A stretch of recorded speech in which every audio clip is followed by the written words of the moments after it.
Sinabi ni Ellen Adarna na pinipili niya ang celibacy at tumuon sa pagpapagaling kasunod ng kanilang paghiwalay sa publiko sa asawang si Derek Ramsey na nag-ugat sa mga pasabog na aligasyon na ginawa niya online noong Nobyembre. Ibinahagi ni Ellen ang isang serye ng mga screenshot at video sa Instagram na sinasabing mayroon siyang mga resibo na hindi mano'y pagtataksel sa kanya ng kanyang asawa noong unang bahagi ng kanilang relasyon bago pa man sila kasal at pinuna ang kanyang pag-uugali sa kanilang kasal, mga paratang na mabilis na naging headline sa mga showbiz. Sa pagtugon sa isang kumakailang tanong ng isang fan sa Instagram tungkol sa kanyang susunod na posibleng kapareha, ibinunyag ni Ellen na nakatuon siya sa 5 taon ng kabaklaan na nagsasabing ang desisyon ay tungkol sa personal na paglaki, hindi takot. Sabi niya, I committed to 5 years of celibacy, renewable every 5 years. If it works, I continue. If it doesn't, the purpose and goal was still fulfilled. And yes, longer than my marriage, will focus on my babies. Wait until the dust settles. This isn't about fear, it's about healing my nervous system. I'm choosing regulation over rushing because whirlwind romance pa more. Trauma is real.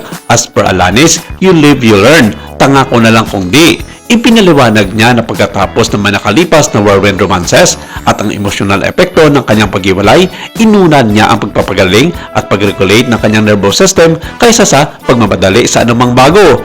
Ibinahagi din ng actress na ang kanyang atensyon ay nasa kanyang mga anak na binibigyan niya ang kanyang sarili ng espasyo at oras upang hayaan ang likabok na tumira bago isang-alang ang kanyang romantikong hinarap.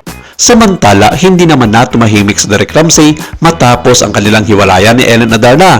Matapos may bulubalitang may bagong kadate na naman ito ayon sa ilang mga showbiz insiders.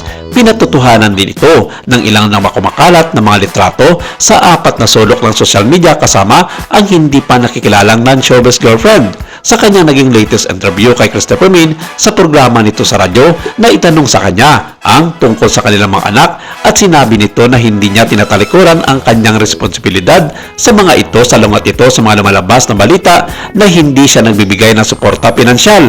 Sinagot din ni Derek Ramsey ang mga taong patuloy na bumabatiko sa kanya na siya raw ang dahilan ng paghiwalay nila ng kanyang asawang si Ellen Adarna dahil sa third party issue at nahuli siya nito.